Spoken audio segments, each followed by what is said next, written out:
হিন্দু বাড়িতে নিয়ম আছে, সন্ধ্যা প্রদীপ নাকি মাটিতে হাত থেকে পড়ে গেলে সংসারে নাকি অমঙ্গল হয়, শোনা যায়। হ্যাঁ, তিনতলার চিলেকোঠেতে ঠাকুর আছে, তুমি নিচ থেকে শাঁখ বাজিচ্ছ, সিঁড়ি দিয়ে ওপরে যাওনি কেন?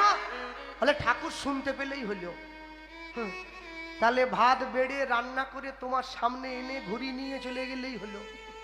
বলে তোমার পেটটা না গেল, ভরে তো গেল, দেখে তো নিয়েছো। ঠাকুর ঘরে লোকে যায় না। হ্যাঁ, এই যে মায়েরা প্রত্যেকদিন সন্ধে দাও না বাড়িতে, ভালো করে দেখবে আমাদের বাড়িতে নিয়ম আছে, প্রত্যেকদিন সন্ধে দেওয়ার পরে বাড়ির বড়রা ছোটদের পায়ে হাত দিয়ে প্রণাম করে। হ্যাঁ, ছোটরা বড়রা পরস্পর পরস্পর, কিন্তু বড়রা প্রণাম করবে না, বড়রা আশীর্বাদ করে, ছোটরা প্রণাম করে। তা আমি বাড়িতে রয়েছি, গান নেই, আমি দেখছি আমার বোন আবার প্রদীপ হাতে নিয়ে সন্ধে দিতে যাচ্ছে। তা আমি বাড়িতে থাকলে বাড়ির লোকের একটু সমস্যা হয়, বুঝলেন? কেন? ওরা নিজের মতো করে চলতে পারে না, খাটের ওপরে বসে মুড়ি নিয়ে খাবে, ডান হাতে ভাত খাবে, বাঁ হাতে জল খাবে, এই যে পারে না করতে। ওই জন্যে আমি যখন গান থেকে বাড়ি যাওয়ার সঙ্গে সঙ্গে, কিরে আবার কবে যাবি রে, লোক ডেলি ডাকবে আমাকে নাকি, এ লোকের টাকা বেশি হয়ে গেছে। আর যেদিন গানে আসবো সে একটা ব্যাগ তুলতে 5 জনে, দাদা ঠিক আছে 20 দিন পরে আসিস, মানে বিদায় করছে, বিদায় করছে। হ্যাঁ, সে টাটা করছে গাড়ির সামনে। হ্যাঁ, তো ও যখন সন্ধে টন্ধে দিয়ে আমাকে প্রণাম করতে এসছে, আমি বারান্দায় বসেছিলাম, ওর হাতটা ধরে নিয়েছে, ও বুঝে নিয়েছে কিছু একটা ভুল হয়েছে। ও আমাকে বলছে, এই তো আবার জ্ঞান দিবি তো? বলি না না, তোকে জ্ঞান দেবো, আমার ঘাড়ে মাথা কটা রে। হ্যাঁ, রাবণ হলে ফেল হয়ে যেত, আমি তো মানুষ, জ্ঞান দেবো না, তবে একটা ভুল ধরিয়ে দেবো। হ্যাঁ বল। আমি বলছিলাম কি, তোকে যদি একটা এঁঠো থালায় সব সময় খেতে দেই, তুই খাবি? ও বুঝতে পারছো না কথাটা। সন্ধে দিয়ে প্রণাম করতে এলাম, থালা করতে গেছে বললো। আমি না, জিজ্ঞাসা করছি। বললো না, হয় নাকি, ধুতে হবে, থালা পরিষ্কার করতে হবে, তবে তো দেবো। আর তুই যে একটা এঁটো শঙ্খ 5 জায়গায় বাজালি, তাকিয়ে আছে মুখের দিকে, কি বলছিস? হ্যাঁ, আমি দেখলুম তো, তুই যে শাঁখটা নিয়ে গিয়ে তুলসী তলায় বাজালি, মুখ দিয়ে বাজিয়েছিস, এঁটো হয়ে গেছে, সেই হাতেই ঝাঁঝ ঘন্টাটা ধরেছিস, ওই শাঁখটা নিয়ে গিয়ে আবার মন্দিরে বাজাচ্ছিস, ওইটা নিয়ে গিয়ে ঠাকুর ঘরে বাজাচ্ছিস। একটা এঁটো থালায় কতবার দিবি ঠাকুরকে? বলে এটা কোন বইতে লেখা আছে? মানে কোনো বইতে লেখা নাই, বিবেককে একটু প্রশ্ন কর না। সবসময় কিছু বইয়ের, তো সবসময় বই বগলে নিয়ে ঘুরবো নাকি? হ্যাঁ, যুক্তি খুঁজলে হবে?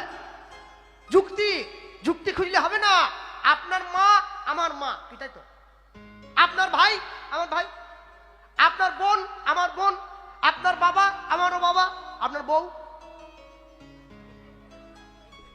যুক্তি কি বলে? যুক্তিতে কি বলে? আপনার মা যদি আমার মা হয়, আপনার ভাই যদি আমার ভাই হয়, আপনার বোন যদি আমার বোন হয়, তাহলে যুক্তি দিয়ে ধরলে আপনার বউ মানে মেরে একবারে হাড় ফাট আর কি নাকি? হ্যাঁ, সব জায়গায় যুক্তি খুঁজে বেড়াচ্ছ তুমি, বিরাট একবারে তুমি। হ্যাঁ, মনে রাখবে ভক্তমণ্ডলী মায়েরা সব সময়ের জন্য। তা কি করবো? আমি শোন, অত কষ্ট করতে হবে নি, হাতে একটা ছোট বাটিতে জল রাখবি, যত জায়গায় শাঁখটা বাজাবি একটু করে জলের ছিটে দিয়ে নিবি। ও তখন ঘুরে আমাকে প্রশ্ন করছে, তাহলে মাঘ মাসে কি হবে? তো শীতকাল, অতবার বাটিতে হাত ডোবাবো না, ঠান্ডা জল। সব থেকে বড় কথা, আমার নেল পালিশে কি হবে? উঠে যাবে। আর এখন তো মেয়েদের হাতে নেল পালিশ মানে 10টা আঙুলে 10 রকম কালার, যেন এশিয়ান পেন্টসের অ্যাডভার্টাইজ করছে, নীল লাল হলুদ সবুজ। হ্যাঁ, ও বাইরে রং দিয়ে বুঝিয়ে দিয়েছে। আমার বাইরে যদি এত রকম রং থাকে, তাহলে ভিতরে কত রকম রং একবার ভেবে দেখো। হ্যাঁ, আমি বললাম তাহলে এত কষ্ট করতে হবে নি, সব জায়গা প্রদীপটা ঘুরিয়ে শেষে গিয়ে এক জায়গায় শাঁখটা বাজিয়ে দিবি। ও টপ করে আমাকে প্রণাম করে বলছে, এই জন্য তোকে একটা চকলেট আমি বেশি দেবো, তোকে এত ভালোবাসি আমি। কেন? বলে আমার খাটনি কমিয়ে দিয়েছিস, অতবার ফুক দিতে হবে নি, সব জায়গায় ঘুরিয়ে একবার ফুক দেবো, বাস। হ্যাঁ, ভগবানকে একটু প্রদীপ দিয়ে শাঁখ বাজাবে, সেটাতে ওর কষ্ট হচ্ছে, সেটাও কমে দিতে পারলে ভালো হয়। মা যখন তুলসী তলায় প্রদীপটা নিয়ে দিতে গেল, মায়ের হাত থেকে সন্ধ্যা প্রদীপটা পড়ে গেল। লোক মুখে সংবাদ এলো, মা শিলাবতী, 7 দিনের গয়া যুদ্ধে তোমার স্বামী তোমায় ছেড়ে চিরবিদায় নিল দয়াময়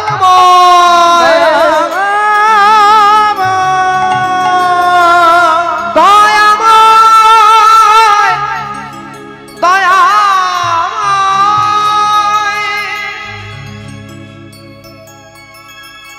বিরাট বড় বিশ্ব ব্রহ্মাণ্ডে মা একা হয়ে গেল।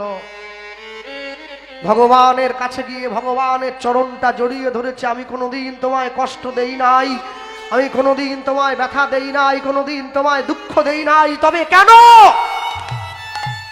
আমার জীবনের একমাত্র অবলম্বন তুমি কেড়ে নিলে? হ্যাঁ, পাড়ার লোকেরা মাকে আশ্বাস দিল, মা এই জগতে যার কেউ নেই তার নাকি ভগবান আছে। আজ থেকে যেখানে কীর্তন হবে তুমি শুনতে যাবে, সে তোমায় পথ দেখাবে। একদিনকে পাড়ায় কীর্তন শুনতে গিয়ে মা শুনছে আষাঢ় মাসে জগন্নাথ দেবের রথের উপরে কেউ যদি জগন্নাথ বলরাম সুভদ্রাকে দর্শন করে, সে তার মৃত্যুর পরে নাকি জগন্নাথের চরণে গিয়ে ঠাঁই পায়।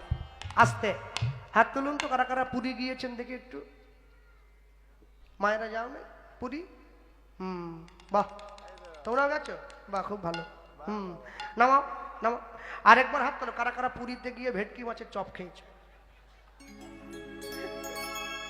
কেউ তুলছে নি, ভাবছে আমি বিশ্বাস করে নেবো, বুঝলে? হ্যাঁ, আমি পুরীতে গিয়ে যাকে জিজ্ঞাসা করছি বাড়ি কোথা, বলে দক্ষিণ 24 পরগনা। বাড়ি কোথা, বলে ডায়মন্ড হারবার।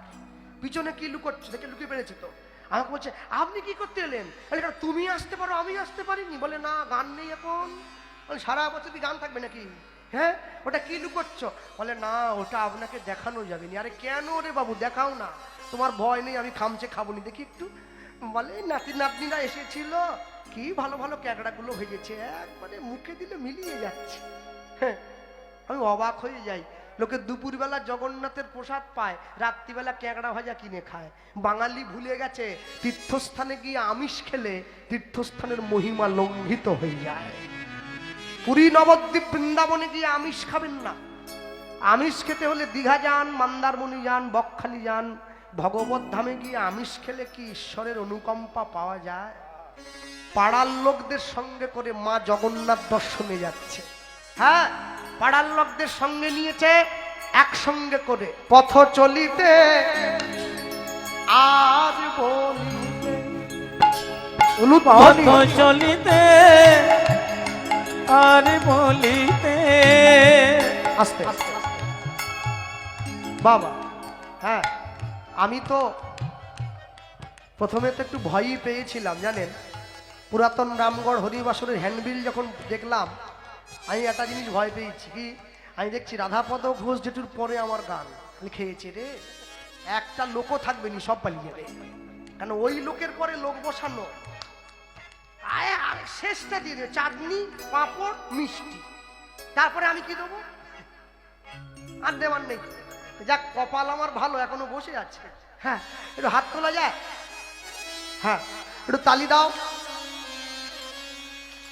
পথ চলিতে আর বলিতে, পথ চলিতে আর বলিতে, তবে না গাও গাও কৃষ্ণ নাম, মধুর নাম, হরি নাম,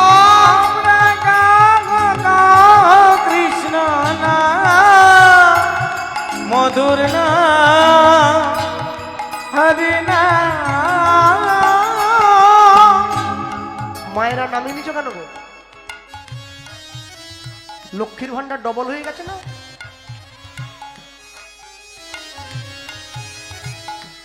তোমরা গাহ গাহ কৃষ্ণ নাম, মধুর নাম, হরি নাম, হরি বল।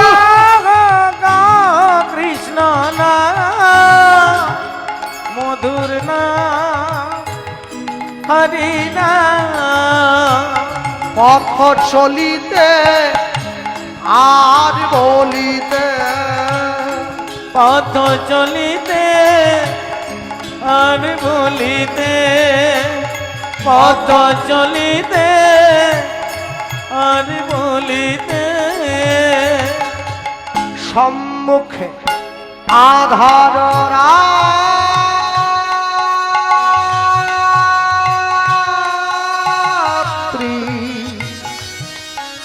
ওগো তুমি যে পথ যাত্রী সম্মুখে আধার রাত্রি ওগো তুমি যে পথযাত্রী দেখো সম্মুখে আধার রাত্রি ওগো তুমি যে পথযাত্রী সম্মুখে আধার রাত্রি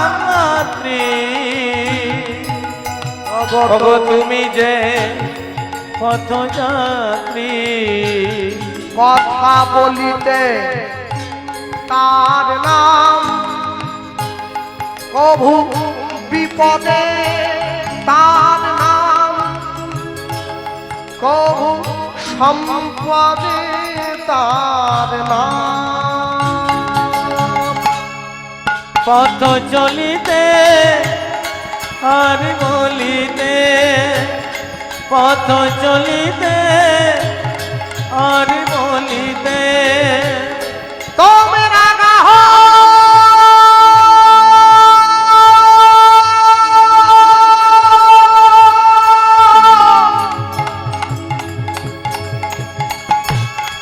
কৃষ্ণ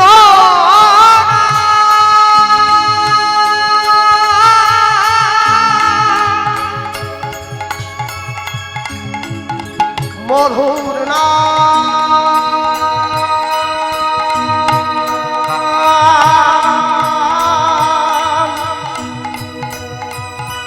গাহো না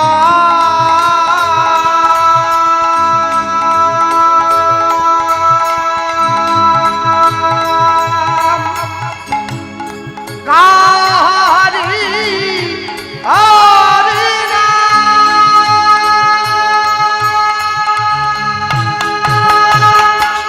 পথ চলিতে আর বলিতে পথ চলিতে আর বলিতে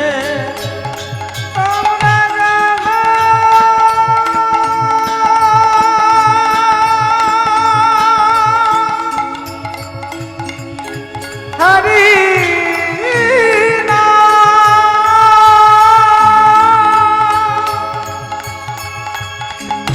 কৃষ্ণ না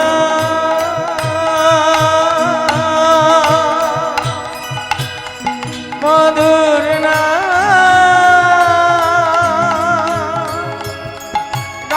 হরি হরি